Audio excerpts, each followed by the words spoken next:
Hello, everyone. Welcome back to Huskers in Enemy Territory.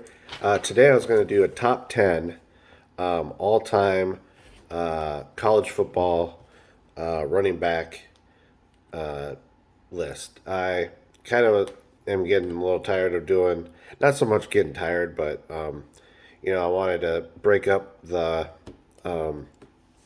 you know, uh, Husker versus series, Minnesota Vikings versus series. So today I was going to do a all-time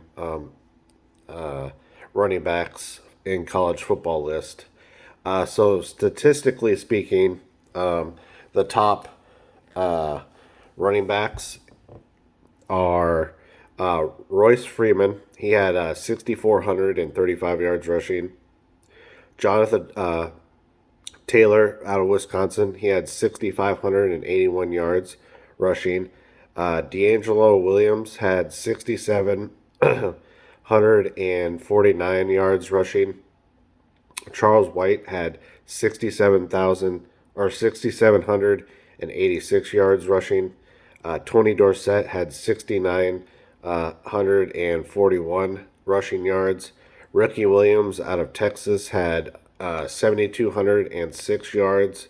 Ron Dane out of Wisconsin had 7,424 rushing yards. And Donald Pumphrey, which I have no idea what college he came out of, had 7,444 yards rushing all time. So I kind of wanted to put that out there just to show that, you know, statistically speaking, yeah, you can be a badass running back, but at the same time, I think outside of those lists, there can be running backs that are better in a way than just being able to get a bunch of yards in college.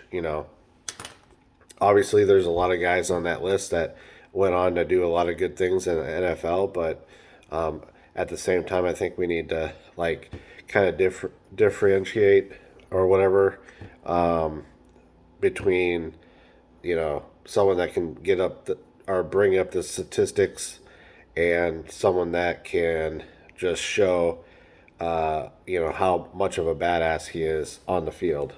So I'm going to put at number 10 Adrian Peterson. He had a lot of injuries. No, not so much a lot of injuries, but he had a few injuries during college. So that I feel kind of took away from a lot of his rushing yards. But despite that, he had 4,041 rushing yards on 748 carries, 42 touchdowns over 31 career games. That seems like a lot of yards a game. I don't know. I don't have a calculator off the top, on my, you know, disposal or whatever, but that seems like a lot of yards. His first year as a freshman, he had 1,925 yards on 339 carries, and he topped 100 yards in each of his first 9 games in his collegiate level, which that seems insane. A freshman coming in and getting basically 900 yards in his first 9 games, that's pretty crazy. So that's why I have him at number 10. At number 9, I actually have Jim Brown. And Jim Brown, he was an unanimous All American in 1956, rushing for 986 yards in 8 games, which seems like a lot. And I think back then they didn't really play as many games as they do now. So I think 8 was almost the max for them. See, now, the national champion can get up to 15 games, I believe. So I think you have to kind of put that in perspective for some of these older players that you might look at the statistics and rushing that they have, and you have to kind of look in the scope of the things, you know. And a lot of people say that Jim Brown. I know this goes to the NFL, but Jim Brown is probably one of the best running backs to ever play the game as a running back because he only played like 9 years in the NFL. So, you know, you have to take that kind of in consideration, like obviously things weren't as great as they are now as far as like keeping your body in shape and whatnot. Well, not so much that, but I'm thinking along the lines of medical, advances and whatnot. So, say, you know, Jim Brown might have had a lot of tweaks and whatnot, and getting hurt over those 9 years, and it was a lot rough, or it was a lot tougher back in the 50s and 60s playing football. So it probably took a pretty big toll on them. So you gotta kind of take that into a consideration when you're looking at these players, and that's why I kind of want to put a couple of these old time guys in my top list. So Jim Brown is number 9. Let's see. So for number 8, I have Charles White, and he played for USC.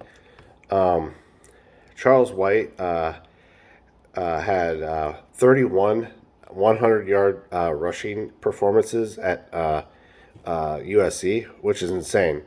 So in the regular season, he had 5,598 regular season rushing yards, and then with the bowls, the bowl games, it went up to 6,245 rushing yards.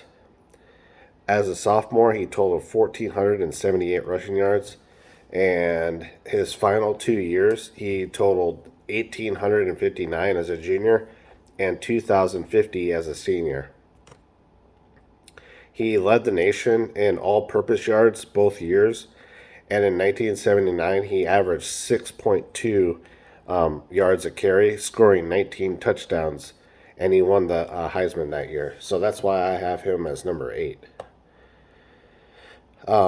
Number 7, and shout out to the Illinois folks and Big Kurt on Twitter, because I'm still kind of surprised that I won't have a Nebraska guy on here, but so my number 7 is Red Grange out of Illinois, and he played way back in the day, so obviously we're not going to be able to do a lot of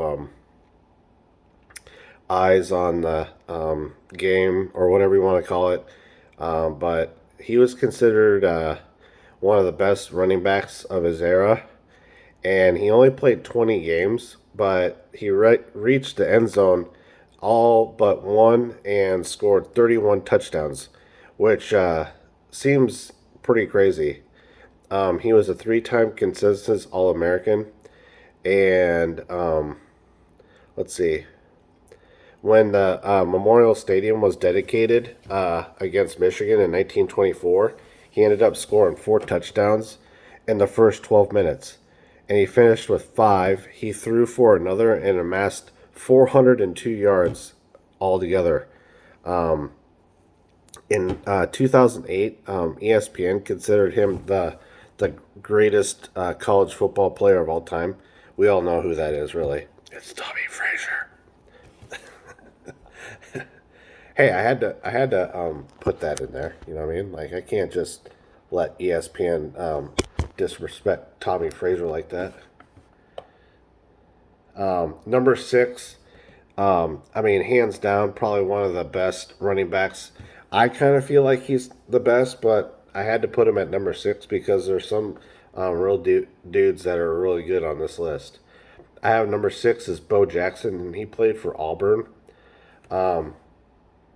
What's insane with Bo Jackson is, like, not only did he get drafted by the NFL, but he got drafted by the MLB.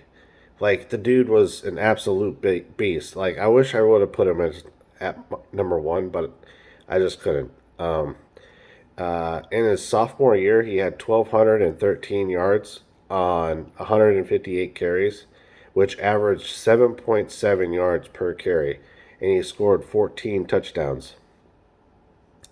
As a senior, apparently he narrowly won the Heisman Trophy, which is insane. He had 1,786 rushing yards and 17 touchdowns.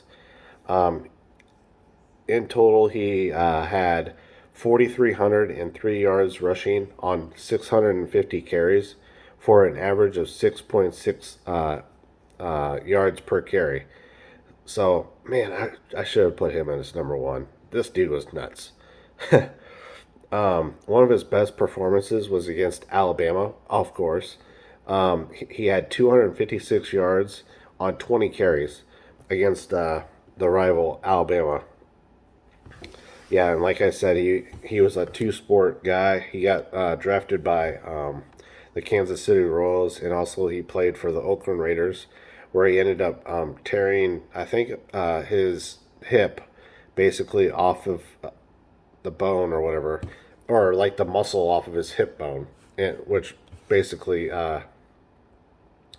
did, he had to retire after that. So, which was pretty tragic because he was a badass player, dude. Number five, I have Tony Dorsett. He played for Pittsburgh in the 1970s. He not only set records, but he broke them. As a freshman, he set the single game rushing record with 265 yards against Northwestern. A year later, he topped that with 303 yards against Notre Dame.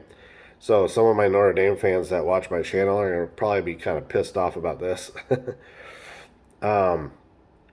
So he helped lead the Panthers to their first winning season in nearly a decade. He became Pitt's all-time rushing leader 3 games into his sophomore year, which is insane. In 1976, he won the Heisman Trophy, and Pitt ended up winning the national championship that game or that year. He rushed for 2,150 yards that season. Let's see.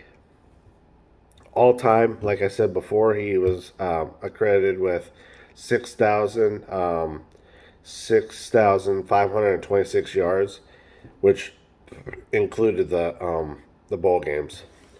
And he is the only player in Heisman Trophy history to finish 13th or better in the voting 4 times in a row. That's pretty good. Now, a lot of my Ohio State fans are probably going to be like, "Oh, dude, why isn't Archie Griffin number one?" Well, let's get down to it so we can tell you the reason why. But Archie Griffin, he won the Heisman 2 times, only player to do it. I don't know if there's really been anyone lately that can really say that they could have won the Heisman twice, but maybe you guys can say in the comments what you guys think about that. But so he topped 100 yards 31 straight games. That's insane. And 34th overall. Let's see. He led the Big Ten conference in rushing 3 straight years. During those same years, he was a first-team All-American. He was accredited with 1,577 yards as a sophomore, 1,695 as a junior, and 1,400 as a senior. He ended up with 6,559 all-purpose yards with 26 touchdowns. And like I said, he was a 2-time Heisman winner, so he's number 4. Number 3 is Ricky Williams, and this hurts me to say this, but he played for Texas. No one likes Texas. He ran for 163 rushing yards to help snap Texas A&M's 31 game home winning streak, which is kind of crazy. He followed that. That was as a freshman. He followed that with 1,272 yards rushing and 96, 869 of which were after contact, which is kind of crazy. Then as a junior, he had 1,893 yards.